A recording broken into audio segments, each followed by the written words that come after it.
ಬೆಂಗಳೂರಿನ ಸಮತಾ ladies club ಮತ್ತು ಜಾಗೃತಿ ಸಂಸ್ಥೆ ಸಂಯುಕ್ತಾಶ್ರಯದಲ್ಲಿ ಸುಧಾಮನಗರದ ಸಮತಾ ಲೇಡೀಸ್ ಕ್ಲಬ್ನ ಆವರಣದಲ್ಲಿ ಆಜ್ ಕಿ ಆವಾಜ್ ಮತ್ತು ಇತರೆ ಪ್ರತಿಷ್ಠಿತ ಮಾಧ್ಯಮಗಳ ಕಾರ್ಯಕ್ರಮ ನಿರ್ದೇಶಕರು, ಹಿರಿಯ ವಕೀಲರು ಮತ್ತು ಉಮೇಶ್ ಪತ್ರಿಕೆ ಗೌರವ ಸಂಪಾದಕರಾದ ಬಿಎಸ್ ಜ್ಞಾನಪ್ರಕಾಶ್ ರಚಿಸಿರುವ ಜ್ಞಾನಚಕ್ಷುರ ಹನಿಗವನ ಸಂಕಲನವನ್ನು ಲೋಕಾರ್ಪಣೆಗೊಳಿಸಲಾಯಿತು. ಸಮತಾ ಲೇಡೀಸ್ ಕ್ಲಬ್ನ ಅಧ್ಯಕ್ಷರು ಹಾಗೂ ಖ್ಯಾತ ಆಪ್ತ ಸಮಾಲೋಚನಾ ತಜ್ಞರಾದ ಶ್ರೀಮತಿ ಸುವರ್ಣ ಅಮರನಾಥ್ ಜ್ಞಾನಚಕ್ಷುರ ಕವನ ಸಂಕಲನವನ್ನು ಬಿಡುಗಡೆಗೊಳಿಸಿದರು. ಇದೇ ವೇಳೆ ಧರ್ಮಸ್ಥಳದ ಧರ್ಮಾಧಿಕಾರಿ D Veerendra Heggade, Art of Living ಸಂಸ್ಥೆಯ ರವಿಶಂಕರ್ ಗುರೂಜಿಯವರ ಕವನಗಳನ್ನೊಳಗೊಂಡ ಉಮೇಶ್ ಪತ್ರಿಕೆಯ ವಿಶೇಷ ಸಂಚಿಕೆಯನ್ನು ಬಿಜೆಪಿ ಮುಖಂಡರು ಹಾಗೂ ಆರ್ಟ್ ಆಫ್ ಲಿವಿಂಗ್ ಸಂಸ್ಥೆಯ ಫಟಾಫಟ್ ಶ್ರೀನಿವಾಸ್ ಬಿಡುಗಡೆ ಮಾಡಿದರು.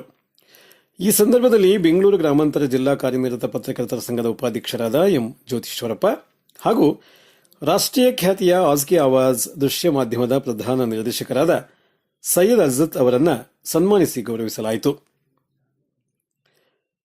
ಬಿಎಸ್ ಜ್ಞಾನಪ್ರಕಾಶ್, ಫಟಾಫಟ್ ಶ್ರೀನಿವಾಸ್, ಸುವರ್ಣ ಅಮರನಾಥ್ ವೇದಿಕೆಯಲ್ಲಿ ತಮ್ಮ ಅನಿಸಿಕೆ ಹಂಚಿಕೊಂಡರು. ಮುಖ್ಯ ಅತಿಥಿಗಳಾಗಿ ಮಹಾರಾಣಿ ಕಾಲೇಜಿನ ನಿವೃತ್ತ ಪ್ರಾಧ್ಯಾಪಕರಾದ ಶ್ರೀಮತಿ ವಾಣಿ ರಂಗರಾಜು, ಕವಿಯತ್ರಿ ಸಾಹಿತಿ ಶ್ರೀಮತಿ ಲತಾ ಹೆಗಡೆ, ಉದ್ಯಮಿ ಆರ್ ಚಂದ್ರಶೇಖರ್ ಭಟ್, ಜಾಗೃತಿ ಸಂಸ್ಥೆಯ ಅಧ್ಯಕ್ಷರಾದ ಬಿ ನಾಗೇಶ್, ವಕೀಲರಾದ ಎಂ ದಿವಾಕರ್ ಸೇರಿದಂತೆ ಅನೇಕರು ಉಪಸ್ಥಿತರಿದ್ದರು.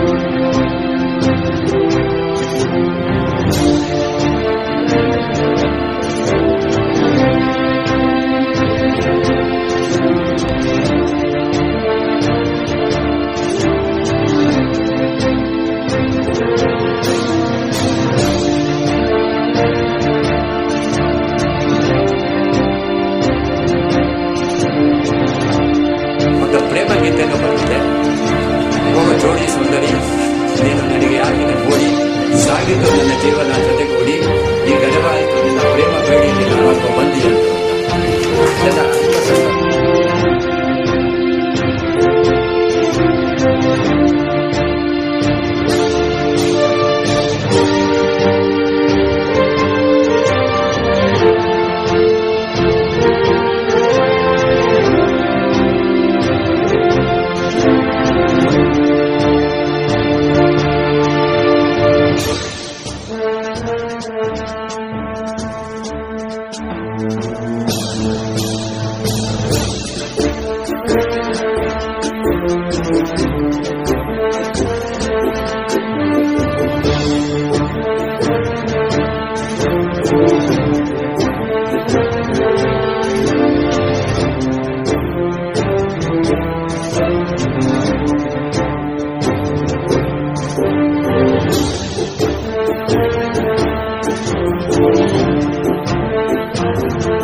ಜ್ಞಾನಪ್ರಕಾಶ್ ಅವರು ತುಂಬ ಜೊತೆ ನಮಗೆ ಹೇಳ್ತಿದ್ರು ಒಂದು ಕಾರ್ಯಕ್ರಮ ಮಾಡ್ತಾ ಇದ್ದೀನಿ ಬರಬೇಕು ಅಂತೇಳಿ.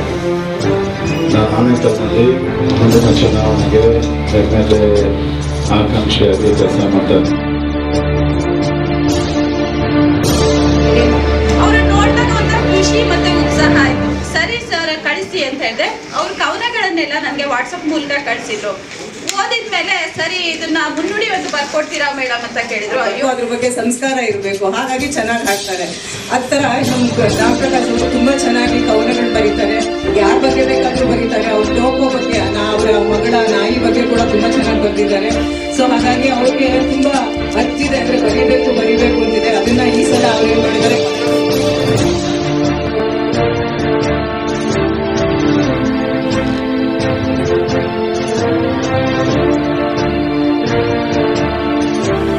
ಸರಿ ಇದೆ ಅನ್ನೋದನ್ನ ನನಗಂತೂ ಡಿಸ್ಕ್ರೈಬ್ ಮಾಡೋದು ಲತಾ ಅವರೇ ಆಗಲಿ, ಸುವರ್ಣ ಅವರೇ ಆಗಲಿ, ಮತ್ತೆ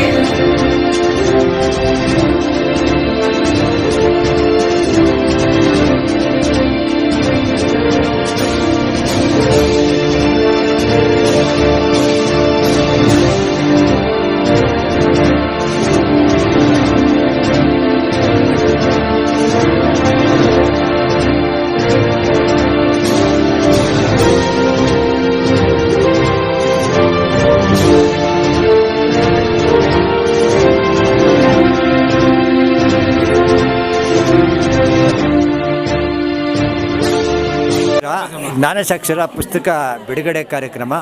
ಇದಕ್ಕೆ ಶೀರ್ಷಿಕೆಯನ್ನು ಕೊಟ್ಟವರು ನಮ್ಮ ಸಹೋದರಿ ಸಾಹಿತಿ ಕವಯಿತ್ರಿ ಲತಾ ಹೆಗ್ಗಡೆ ಅವರು. ಈ ಪುಸ್ತಕಕ್ಕೆ ನಮಗೆ ಭಾಳ ರೀತಿ ಸಹಕಾರವನ್ನು ನೀಡಿದ್ದಾರೆ. ಹಾಗೂ ಬಿ ನಾಗೇಶ್ರವರು ನಮ್ಮ ತಾಯಿಯವರ ಬಗ್ಗೆ ಇದೇ ಸ್ಥಳದಲ್ಲಿ ನಾವು ಕಾರ್ಯಕ್ರಮದಲ್ಲಿ ಬಿಡುಗಡೆ ಮಾಡಿದ ಮಮತೆಯ ಕಡೆಯಲ್ಲೂ ಮಮತೆಯ ಮಡಿಲು ಪುಸ್ತಕಕ್ಕೆ ಪ್ರಕಾಶಕರಾಗಿದ್ದರು. ಈ ಪುಸ್ತಕಕ್ಕೂ ಕೂಡ ಅವರೇ ಪ್ರಕಾಶಕರಾಗಿದ್ದಾರೆ. ಅವರಿಗೆ ಧನ್ಯವಾದಗಳನ್ನು ಸಲ್ಲಿಸ್ತೀನಿ.